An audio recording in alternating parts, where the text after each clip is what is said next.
How to set and hit your business goals this month.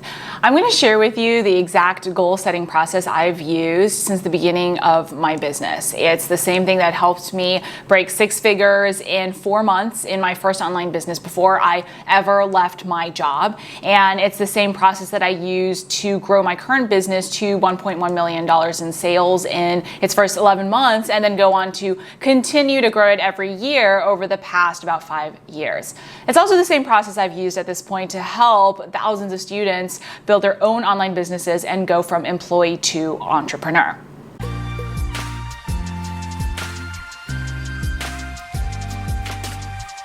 All right, so there are 5 steps to this process. The first step is to make sure that you are setting your goals in a ladder. So setting ladder goals. What do I mean by that? Ladder as in a step ladder. So the thing is, I see a lot of students who come in to my courses and they're super inspired by my story, by the case studies of a lot of my students, and they say things like, I want to go from 0 to 6 figures in 6 months. Great. It's possible. I have seen students do it. That being said, that's not the healthiest way to think about it, because if you have never made a single sale, you've never built a business in your life, then to go from 0 to 6 months is setting a lot of undue pressure on yourself. Again, I'm not saying it's impossible, but what we want to do is make sure that you're setting up your goals so that you're set up for success and you actually hit your goals even faster than you might think. And so instead of setting one really big goal, what I like to do is think about ladder goals, where each step you set a goal that helps you work up to the next goal. So what do I mean by that? In the beginning of my business, what I did was, when I was first starting out and I was thinking, why would anyone want to buy from me? I actually went ahead and set a first goal, which was just to get 1 paying client. That's it. That felt like the scariest, craziest goal in the world to me. I didn't start out saying I'm going to make 6 figures in 4 months. Heck no. If I tried that from day one, I probably wouldn't even have gotten started. That is key. And so I set that, get my first paying client goal. And after that, guess what goal I set? To get my second paying client. And after that, you want to know the next ladder goal I set, to get my third.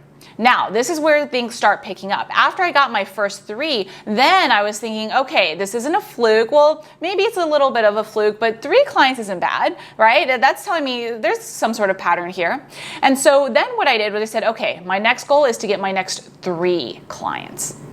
That's when things started picking up. That's when I was saying, okay, if I can do this, then that is a certain amount of money, and so I can aim to double that the next month. And so I went from 10 to 20 to 40 to $50,000 in sales. If you had told me at the beginning that I was going to be making $40,000 in sales a month, I would have said, are you kidding me? Even looking back now from where I was, that was crazy. But it was possible because I started with one goal. I allowed myself to build momentum and I moved myself up the ladder really quickly. Because what also happens, what you're doing is, essentially, you're setting yourself easier goals that you can actually hit. And when you do that, instead of saying, oh my gosh, I still haven't made 6 figures and it's been 6 months, but I've gotten 1 client, what you're doing is you're training yourself to focus on the positive. When you do, you get more encouraged, you get more confident, and when you do that, you have more belief in your ability to hit your goals, you're more excited to work on them, you actually have confidence that you can hit them, and you're able to hit your goals faster, right? And so that's really key. Now, if you're not sure what ladder goals to set, I actually recommend using the exact same ladder I used: first client, second client, third client, next 3 clients. Okay, after that, then sit back and based on the progress you've made, at that point, you should have a pretty good feel for what your next goal is, and you'll have gotten enough clients to have a feel for what's doable for you. That's when you get to set really fun, exciting goals. Maybe it's first 5K month, first 10K month, second 10K month, right? Those are the fun goals that really start building up, and they can do so quickly if you are doing this. So that's step 1. Step 2 is to make sure that you are setting a stretch goal that still feels believable to you. Now, here's what I mean. There's a fine line here. I'm a big fan of setting big goals. That being said, if you're setting a goal that you don't really believe you can achieve, you're just gonna feel overwhelmed and self-sabotage yourself, and you're not going to hit your goal. It has to feel like a goal that is exciting enough to stretch you, but also doable in some way, shape, or form, even if you don't know exactly how. So for me, my first stretch goal was to make $10,000 a month. I remember thinking, okay, that would be really cool. Right? I'd made $5,000 a month before that, so I could kind of see how I could double it from there. I didn't really know if it would happen. I wasn't feeling super confident. I'd never had a $10,000 month in my business before. And so I remember thinking, okay, well, you know what? I'm just going to go for it. And so if I'd set maybe $20,000, I wouldn't have believed it. And so that's the difference right there. Now, let me give you another example. In my first group program launch, when I was selling my first digital course, I set a goal of just getting, I think 15 people into the course. That was a super stretch goal because I'd never sold a course before that. I didn't have a super big audience, but I'd gotten about 15 private clients. So I could see how there could be another 15 people who would want to buy from me and at a much lower price for my digital course than for my one-on-one coaching. And so it was scary. It was a stretch, but I could kind of wrap my head around how it could be possible. That's the key. And then when I did that, I sold out my first digital course launch. My next goal took a big jump up that ladder, right? What was like a stretch but still believable was to have 30 people come into my program. And at that point, because I'd worked with quite a few people, I was building some social proof, I'd gotten some amazing testimonials. I actually had a really pricey group program that with 30 people would have meant a six-figure launch.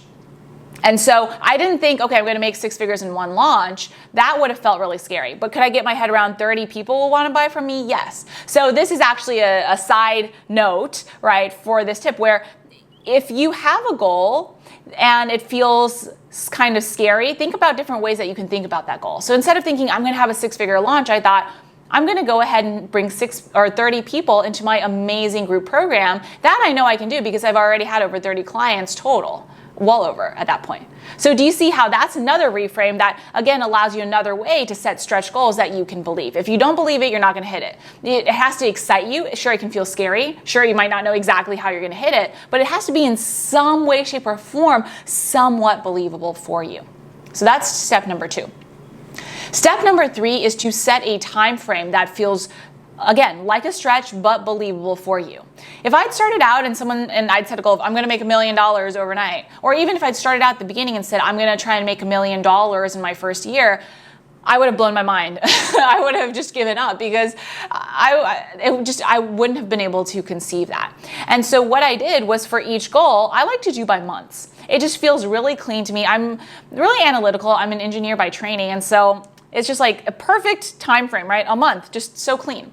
And so what I did was I would say, okay, first month, right, let's say $5,000. Second month, $10,000. Okay, this is coming together. Third month, $20,000. So taking into account all of the things that we just talked about for the previous 2 steps, figuring out the same principles apply to a time frame that feels like a stretch but doable. Or you can work it the other way around. What feels doable in a month, like a stretch but possible? If you're just starting out, aim to get your first client in the next month. That's what I did. If you are you've gotten a few clients and you want to hit a 5K month, okay, now I'm going to aim for the 5K timeframe this month. I love the month timeframe because it allows you to break down your goals into bite-sized pieces, again, using the ladder process that we talked about, and it gives you a time frame for, okay, I'm going to hit this. It's not like I'm just sitting around waiting for it to happen. That's not how you hit your goals, right? But it doesn't feel so far off that I'm going to lose my motivation or feel discouraged. So it's the perfect time frame. So again, you can use 2 or 3 months, whatever feels right to you. But for me, it's always been every single month. And I also like the start of a new month when it feels like a fresh, clean start. So that's step number 3. Step number 4 is the tactical piece where after you set that goal, that stretch goal, you are going to map out a plan for how that could happen. Again, here's the thing. You might not know exactly how it's going to happen, and what I've seen repeatedly is that often what ends up happening is different from what you think is going to happen. So that's very possible. But whatever that looks like, what you're going to do is you're going to figure out at least one plan that you can believe in to get you there, right? And so For me, my first client when I was doing digital advertising I was thinking, okay, I know my clients, small business owners, are hanging out in Facebook groups, and this was years ago. And so if I go out there and I answer people's questions, I share stuff that I know, I can see how that could lead to me getting my first client in a month. Now, I didn't just sit back and just check off a to-do list, like every day I'm going to post one post and hope it happens. I was so focused on the goal, right? Let me get my first client in this first month, that I not only had a plan, I actively worked that plan to get my first client. So what do I mean? So there's a difference between doing something and just doing it. Like when you're working out, right? When you're just walking on the treadmill just to say, okay, I did it. Or when you're pushing yourself to burn as many calories as possible, to run your mile as quickly as you can, big difference. Technically, those are kind of the same thing, working out on the treadmill.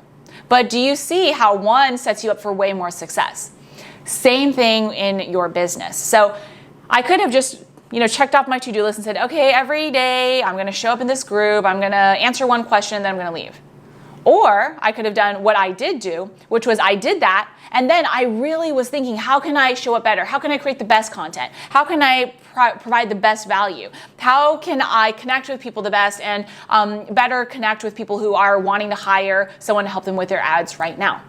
And so you can see how that really just built up and built up and built up because I had the plan and I focused on it, right? And that's actually how I got my first client. Now, there are lots of different ways that this can happen. Another common way I've seen is when someone will use some version of this plan, but then, the client will actually come from a different path where maybe they asked for a referral from someone in their network, someone in their network connected them to a potential client and they hired them and it worked out really well. That absolutely happens too. But what I found is that when you're taking action, that creates the magic, the momentum of putting that energy out there to get the results. But you have to focus on the plan and implement it without fail.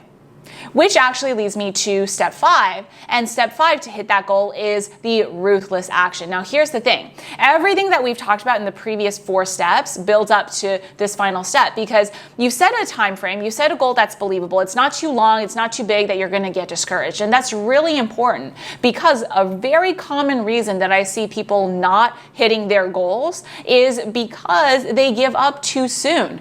Right? They set a super big goal. Hey, I'm going to try and hit 6 figures in the next 6 months. They don't hit it, and then they give up. Versus if they'd said, look, I'm going to try and make 1 sale or 2 sales or whatever this month. Okay, great. I'm going to do the things I need to do. Now, here's the thing. This is the caveat, if you will. If you do that and you're doing all of these things and at the end of the month you don't hit it, this is where the ruthless action comes in. You figure out what you could have improved this previous month, and then you iterate and you optimize and you do it again the next month. That's where the ruthless action comes in. So a really common, or not a common example, an example that I have for myself that is really going to illustrate this point, because I've used this process at every step in my business, even to this day. A few years ago, I was trying to figure out how to sell my flagship course, Employee to Entrepreneur, as a self-study course. And I wanted to explain to people why it's the most robust, comprehensive, detailed course of its kind to help you build your own online coaching business. And so it took me a few tries to be able to really explain it all clearly in the sales page, in the webinar I used for it, in the sales emails that I used for it, because there was just so much. And I was used to explaining it in a different way, like live via sales calls and different things. And so I said, okay, my first month, I'm going to aim to make 5 sales for this course. And that wasn't, that felt like a stretch goal, but it was actually very believable for me because I had made way more in sales of the course in previous marketing campaigns. So I'm using everything that I talk about with you. Now, the problem was I didn't hit that goal the first month. So what did I do? I did exactly what we just talked through. Because I had set the time frame, I knew this goal was doable, I had the plan, I went back, I looked over the plan, I figured out what I could improve, set an optimized plan that built on what I'd done before and that I fully expected to work again, and then aim for that again for the second month.